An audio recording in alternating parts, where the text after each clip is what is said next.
आप देख रहे हैं पंडित प्रदीप मिश्रा जी को। बहुत कष्ट है, कर्जा भी बढ़ गया, तकलीफें भी बढ़ गई, बहुत दुख भी बढ़ रहा है, कहीं परिवार सही नहीं चल रहा है, तो प्रयास करते रहा करो। हफ्ते में एक बार एक चावल का दाना जल के पात्र में डाल लिया, एक काली मिर्च जल के पात्र में डाल ली और उस जल को ले गए, थोड़ा सा चंदन का छींटा डाल दिया, ले जाकर शिव जी को समर्पित कर दिया।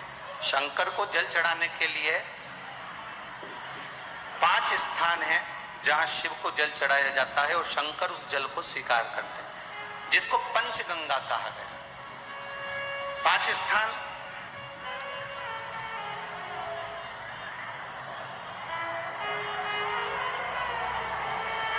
अच्छे से समझ लीजिएगा, जब भी शिव मंदिर में जाएं तो ये 5 स्थान शिव को जल चढ़ाने के लिए ये रखा है। शिवलिंग, गोल जलाधारी, ये चरण जहां से पानी नीचे की ओर जाता है। शंकर भगवान के 13 बच्चे हैं, 13 के 13 बच्चे, शिव जी का संपूर्ण परिवार, 33 कोटि देवता, 64 योगनियां, सब शिवलिंग के आसपास में। आप शंकर जी के मंदिर में जाकर ये कभी ना विचार करना कि पार्वती जी को ढूंढना पड़ेगा या गणेश जी को ढूंढना पड़ेगा या कार्तिकेय जी को ढूंढना पड़ेगा या भैरव को ढूंढना पड़ेगा। हमें शंकर के मंदिर में जाकर किसी देवता को ढूंढने की जरूरत नहीं है।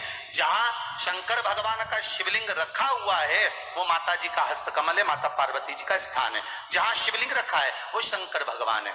जहां जलाधारी है उस जलाधारी के पास में जहां पानी बहता है बीच में अशोक सुंदरी का स्थान है। जहां से पानी बह रहा है उसका राइट भाग वहां गणेश जी का स्थान है, लेफ्ट भाग कार्तिकेय जी का स्थान है। शंकर भगवान के ऊपर जो जल गिर रहा है वो शंकर भगवान की 5 लड़कियां जया, विषहरा, शामली बारी, दौतली, देव, ये शंकर जी की 5 बेटियां ऊपर हैं। जहां से पानी बहकर उस निकासी से जहां नाली बनी रहती है, पानी जहां से निकलकर बाहर मंदिर के जा रहा है वो 33 कोटि देवताओं का स्थान है। इसलिए सारे मंदिरों की परिक्रमा हो सकती है पर शंकर जी के मंदिर की परिक्रमा नहीं करते, क्योंकि वो जल जो जा रहा है वो 33 कोटि देवताओं का स्थान है, उसको हम लांग नहीं सकते। वो स्थान जल चढ़ाते समय आप इसका स्मरण रखें। पानी का जब पात्र लेकर जाते हैं मंदिर के अंदर, सबसे पहले शिव जी का जो जलाधारी है उसमें राइट भाग पर अपनी मनोकामना कर कर जल चढ़ाएं, फिर लेफ्ट भाग में चढ़ाएं रोग मुक्ति के लिए। अशोक सुंदरी की जगह पर चढ़ाएं, ये तीसरा स्थान। चौथा स्थान माता पार्वती जी का जो कटी भाग है जहां पर शिवलिंग रखा हुआ है उस भाग पर जल चढ़ाएं, चौथा भाग। पांचवा भाग शंकर जी के ऊपर चढ़ाएं। ये 5 जगह पर जल क्रम वाइज चढ़ाएं। आप लोग जाते हो डायरेक्ट जाकर शंकर जी पे जल उंडेल करा जाते हो, सीधे गए और शिव जी पे जाकर आपने जल चढ़ा दिया।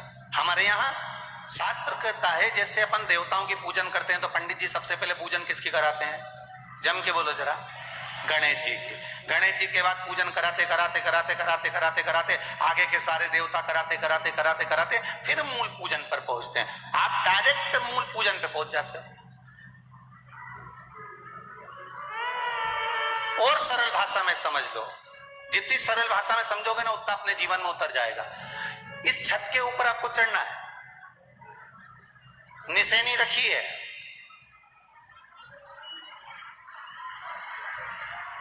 पाए लगे हुए हैं, आप कैसे चढ़ोगे? एक एक पाए पर पांव रखकर चढ़ोगे कि डायरेक्ट पहला पे रखोगे आखिरी पर?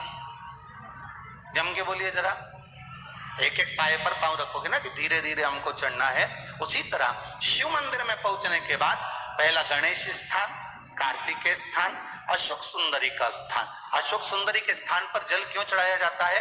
क्योंकि भगवान शंकर की सबसे छोटी लड़की जो है वो अशोक सुंदरी है, और ये जो छोटी लड़की है अशोक सुंदरी, ये नारी को अखंड सौभाग्यता का वर प्रदान करती है।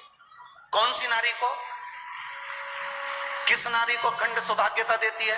तो महाराज शास्त्र कहता है जिस नारी के भाग्य में लिखा होता है कि उसको वैधव्य होना है, इसके पति को समाप्त होना है। अगर वो नारी अशोक सुंदरी वाली जगह पर जल चढ़ा देती है तो पति पर अगर काल भी मंडरा रहा होता है तो मां अशोक सुंदरी महाकाल से कहकर काल को टाल देती है। वो अशोक सुंदरी का स्थान, वो माता अशोक सुंदरी का स्थान।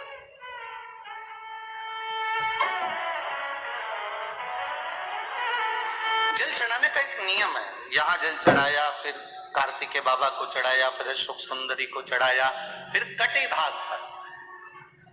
ये कटी भाग बड़ा विशेष भाग है महाराज, बहुत बहुत ध्यान दीजिएगा।